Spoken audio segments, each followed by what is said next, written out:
আমরা মাননীয় প্রধান উপদেষ্টার পদত্যাগ চাইনি, এখনো চাই না। मुसलमान के हर फिरके ने एक दूसरे को काफिर कहा, वही एक काफिर ही है जो उसने हम सबको मुसलमान कहा। সবার বিচার করা হবে।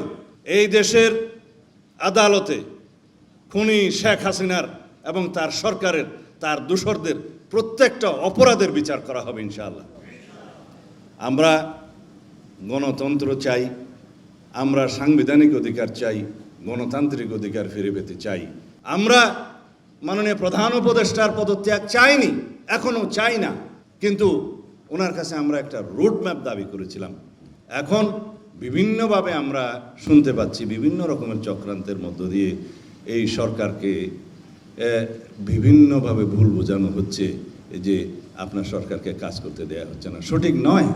আপনারা আলেম সমাজ দ্বিধাবিভক্ত থাকবেন না, আপনারা কেন ঐক্যবদ্ধ হন না? আপনাদের স্বার্থ তো এক। আমি শুধু আল্লামা ইকবালের একটা শের পড়ে আপনাদের এখান থেকে বিদায় নেব যে মুসলমানকে हर फिरके ने एक दूसरे को काफिर कहा, वही एक काफिर ही है जो उसने हम सबको मुसलमान कहा। অথচ আমরা সেই মুসলমানরা একত্রিত হতে পারি না।